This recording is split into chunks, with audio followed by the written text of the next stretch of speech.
अस्सलामुअलैकुम, welcome to my YouTube channel. मैं हूँ राफ़िया हसीब अली। आज मैं आप लोगों को पढ़ाने जा रही हूँ इलेक्ट्रॉन माइक्रोस्कोप। जैसा आपके टाइटल में मेंशन है, ये बायो की बुक 9th क्लास की हम कवर करेंगे चैप्टर 4 को। तो इलेक्ट्रॉन माइक्रोस्कोप, इससे पहले जो है मैंने डिटेल में व्हाट इज़ माइक्रोस्कोप और टाइप्स ऑफ माइक्रोस्कोप क्या कौन कौन से होते हैं माइक्रोस्कोप ये बता दिया था। दो तरह के होते हैं, कंपाउंड माइक्रोस्कोप, दूसरा जो है इलेक्ट्रॉन माइक्रोस्कोप। इलेक्ट्रॉन माइक्रोस्कोप में हम क्या बीम के ज़रिए जो है इलेक्ट्रॉन बीम के ज़रिए जो है कोई भी ऑब्जेक्ट को हम ऑब्ज़र्व कर रहे होते हैं विथ हाई रेजोल्यूशन इमेज हम देख रहे होते हैं।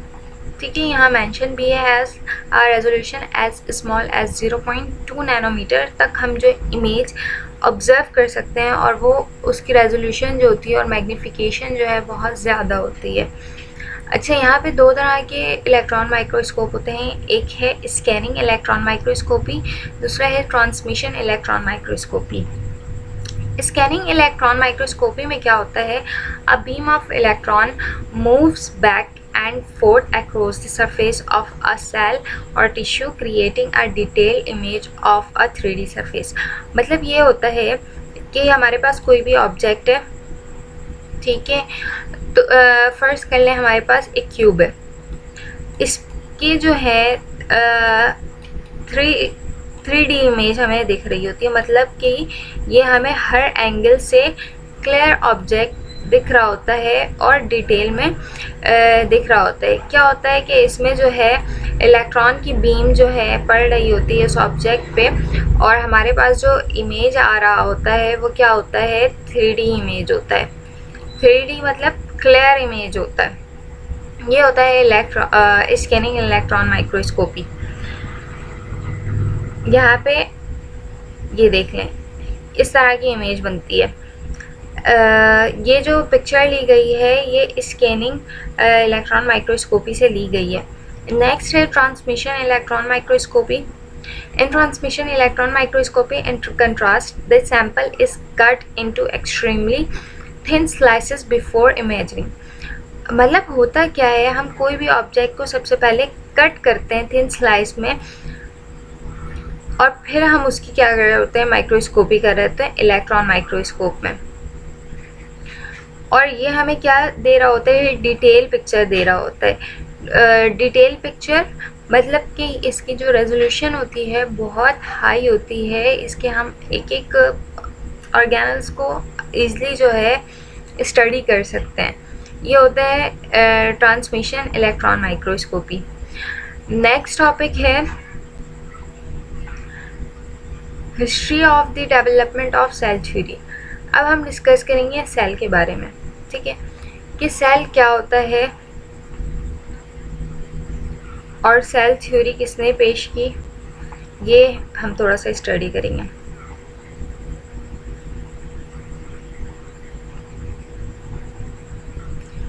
यहाँ पे कुछ डेट्स दी गई हैं। ये बताया गया है कि कौन से पीरियड में किस साइंटिस्ट ने क्या वर्क किया, ठीक है।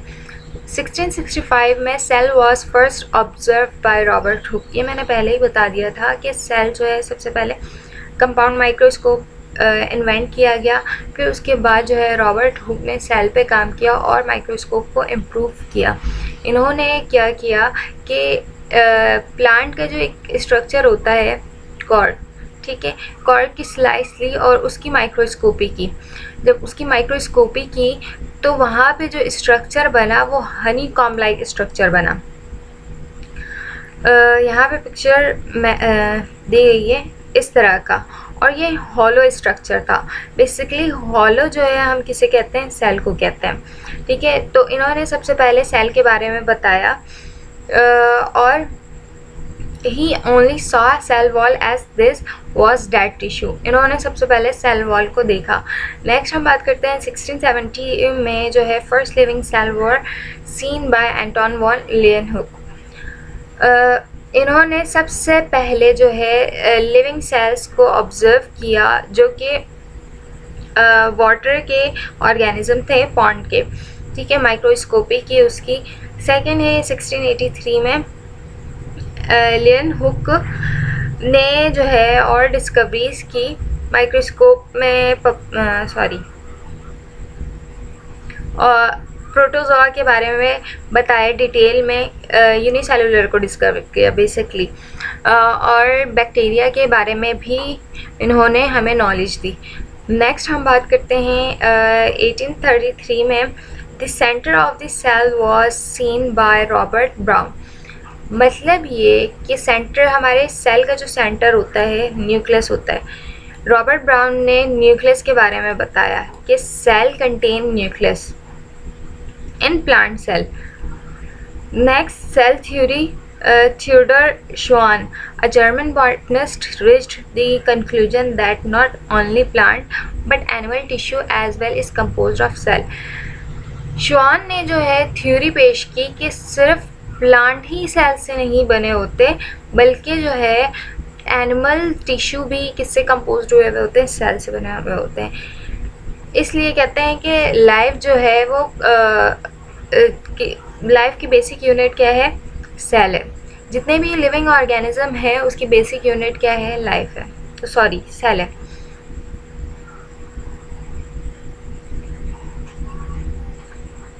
अच्छा, यहाँ पे जो है 1839 में ये बताया गया, cells are organism and all organism consist of one or more sales. मतलब कि जो लिविंग ऑर्गेनिज्म है वो एक से ज़ायद सेल से बने होते हैं। Cell is the basic structure unit for all organism. मतलब जितने भी लिविंग ऑर्गेनिज्म है, पहले ही मैंने बता दिया है, वो उसकी बेसिक यूनिट क्या होती है, सेल होती है।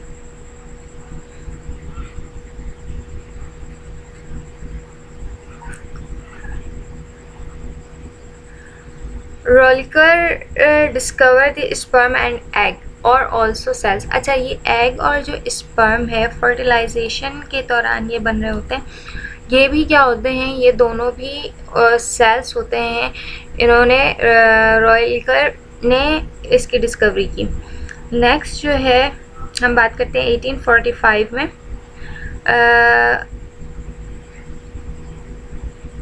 इसने भी बताया कि सेल जो है ये क्या है, बेसिक यूनिट ऑफ लाइफ है। मतलब ये सारी थ्योरी को ऑब्जर्व करने के बाद ये कंक्लूजन निकलता है कि सेल जो है बेसिक यूनिट लाइफ है। मतलब जितनी भी चीज़ें बनी हैं और लिविंग ऑर्गेनिजम्स बने हैं वो सेल से बने हैं। रुडोल्फ विर्च्यू ने जो है ये बताया कि cell is not de novo structure. De novo structure का मतलब होता है कि ये खुद से नहीं बनते। मतलब ये कि कोई भी पुराना जो सेल होता है वो क्या होता है, फर्दर डिवाइड होता है। फर्दर डिवाइड होता है दो सेल्स में इस तरह से, और भी जब ये पुराने हो जाते हैं ये फर्दर डिवाइड हो जाते हैं दो सेल में। इस तरह से सेल जो है बनते रहते हैं। लुईस पास्चर जो है, इनके बहुत सारे काम थे। इन्होंने जो है as a microbiologist, as a chemist काम किया।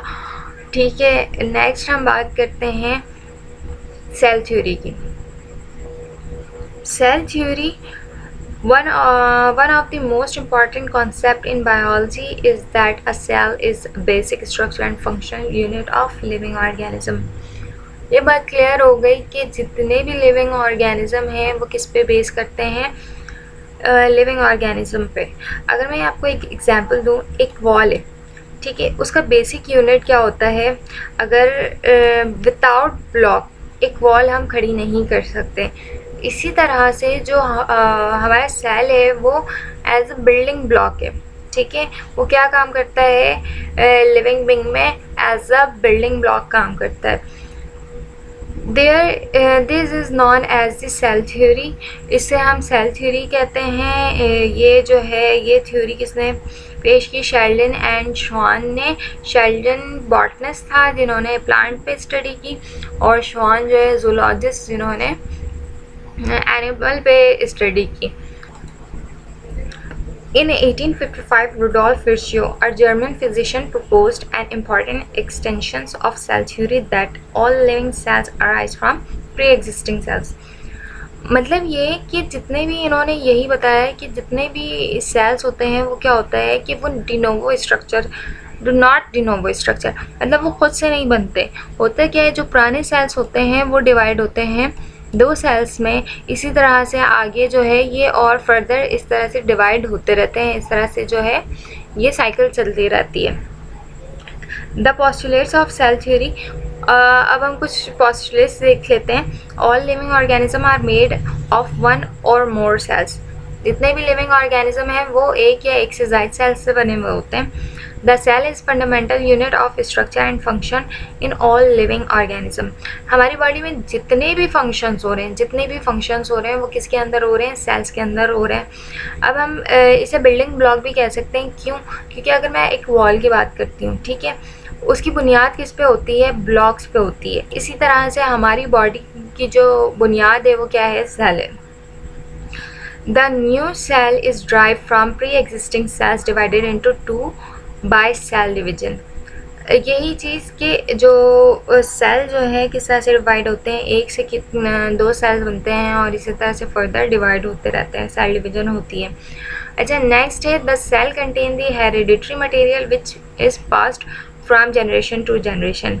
होता क्या है, ये पेरेंट सेल है और ये डिवाइड हो गए 2 सेल्स में, इसको हम कहते हैं डॉटर सेल।